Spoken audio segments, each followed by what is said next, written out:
Welcome to the Team Engagement Podcast, where leaders of teams share their insights. We discuss 5 questions in about 10 minutes.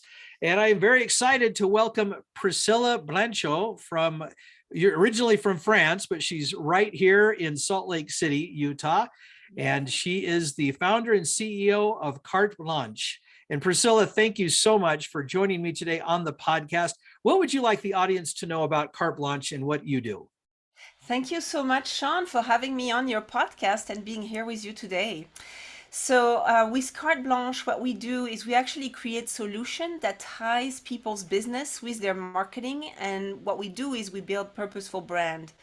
Too many people put branding on the back burner as an afterthought, but really branding is about creating that gut feeling people have about your business, and it's also creating your culture internally. It really is that total encompasses feel of your company. So that's what we try to do with Carte Blanche. Everything people think of as far as branding, like, oh, I need a website and a logo, colors, and so forth. Those are what we call the implementation of your brand, the activation of your brand.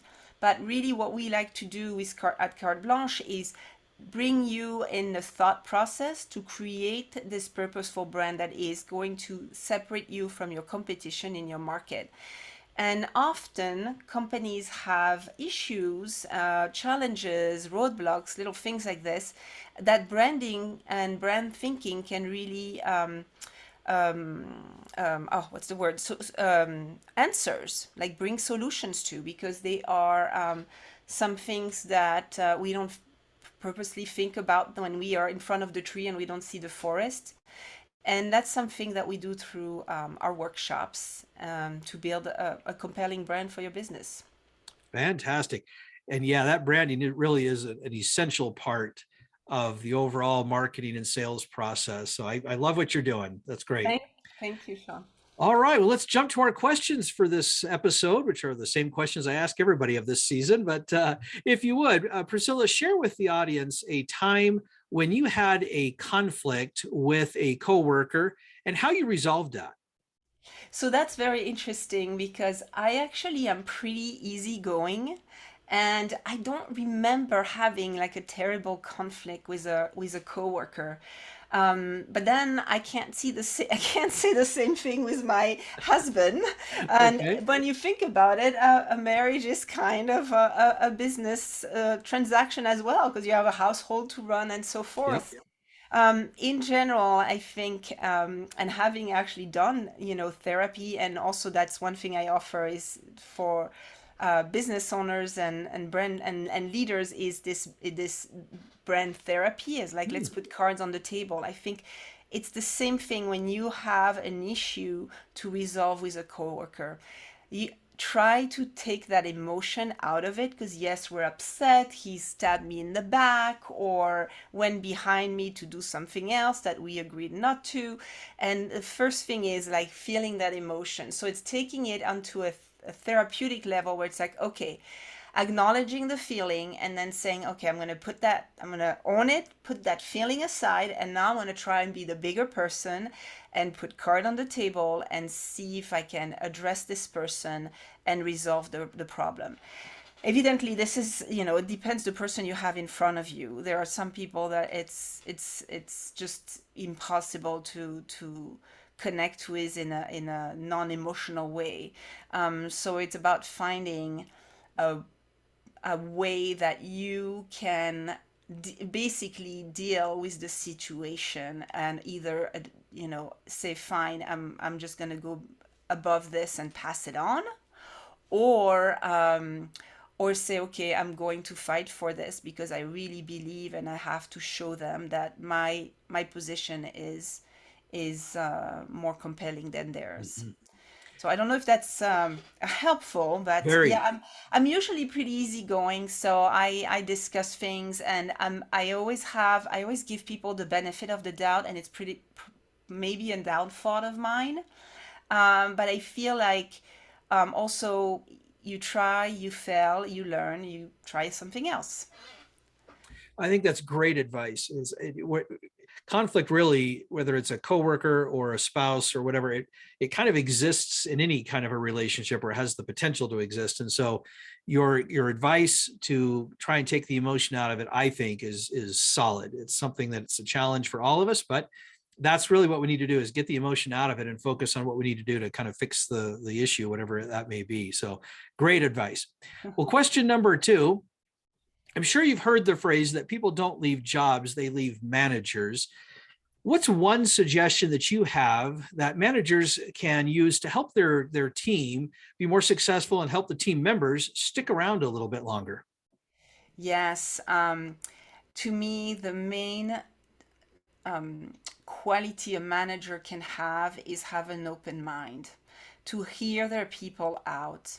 If they're shut down and they're not approachable, and if you have a manager that's just closed door and secretive, that creates an unhealthy relationship. If you can be a manager that has an open mind, saying, I'll hear you out. I'm not going to say I agree or I'll go with all your ideas, but at least I'll hear you out and get this open mind, and then we can discuss. It's really what, to me, all the leaders I've had in my life and the leader I'm trying to become and be is welcoming ideas, because also I don't want to shut innovation down. If I have somebody on my team that has a new way of doing it, I want to hear it. So if I'm not welcoming and I have a process and I don't want to veer out of it, then unfortunately, I think you just kind of shut people out, and they just stop coming to you, and they're not working towards the benefit of the whole team. And that's what you want to, is to create an environment where everybody is there to make everyone else evolve and grow. Oh, I love that. It's such good advice to keep in mind, the idea of an open mind, listening all the way through and hearing them out. And like you said, not that we're going to necessarily agree or disagree, but just to hear it out. That's going to have a huge effect on people feeling like they're valued. And yeah, I think that's great advice to help people stick around a little bit longer. So thank you for sharing that. Question number 3, how can a leader help build resilience in a team? I love that question, because to me it's really all about inclusion. Individually, the teams, they need to be part of a bigger plan. Like, what is their big goal, their big vision? How are we going to get us to that next level? And you have to understand, when you're on a team, that your leader is also dealing with different kind of challenges that you're not dealing with. They have to respond to their higher ups and so forth. It's that kind of hierarchy position.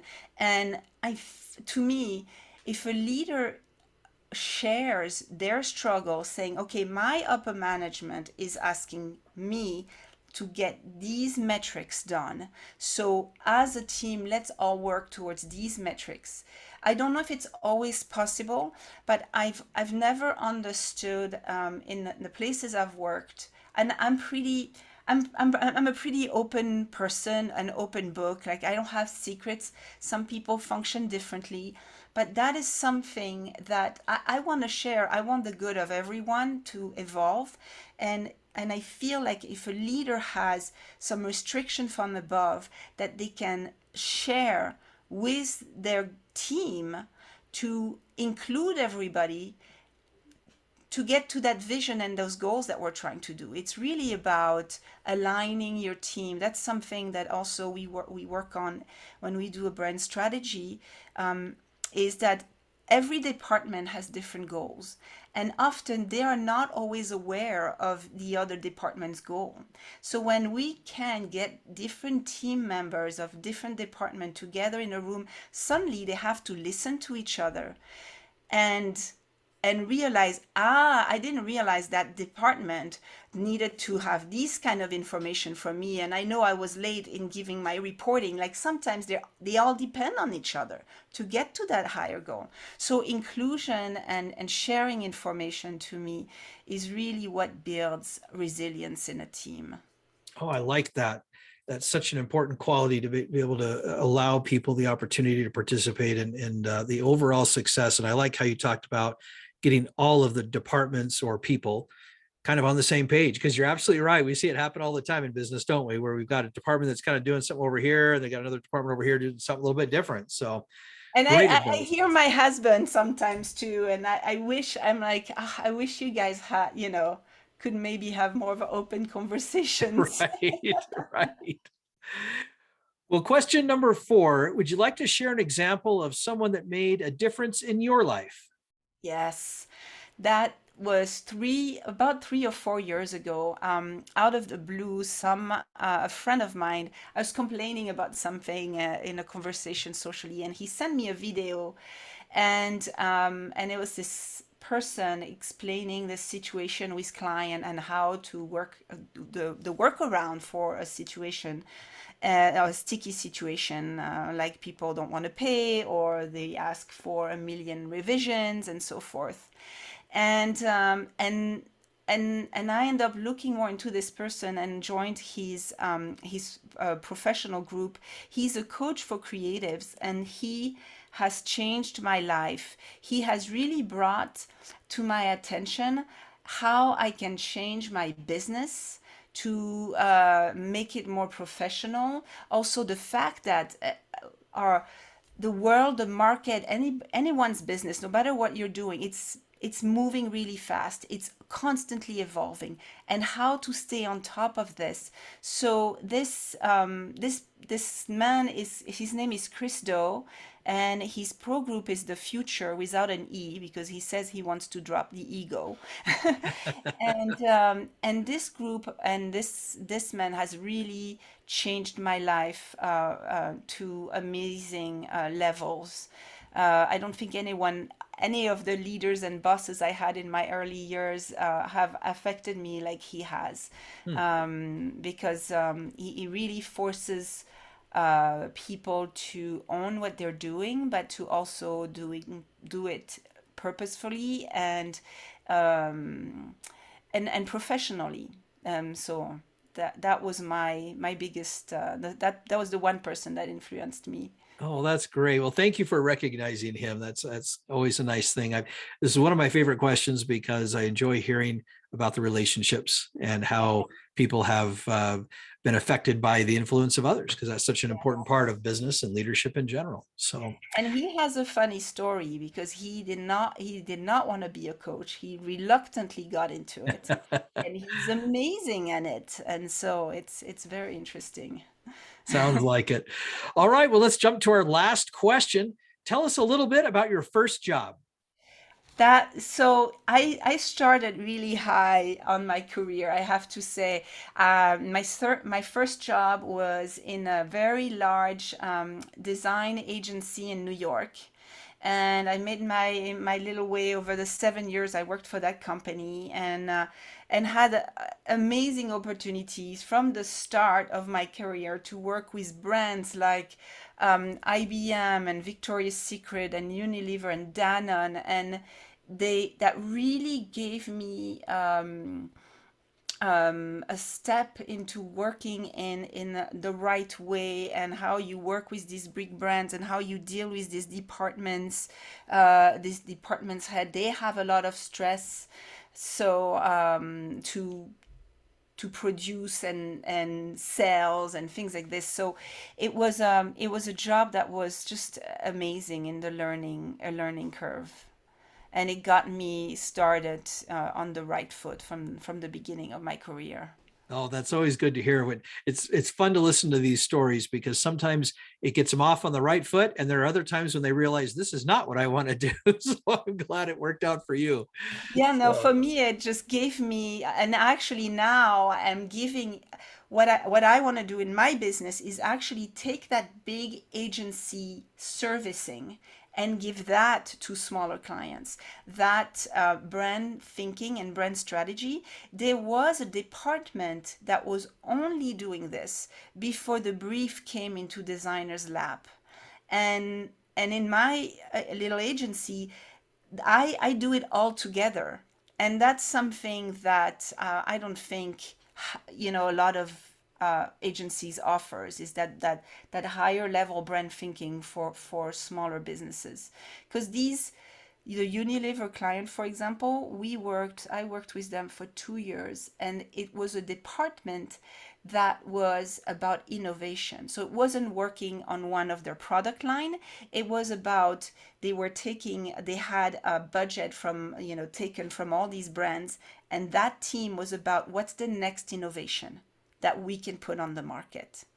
And only big budget, big brands can do this thinking. So Right. it was really great.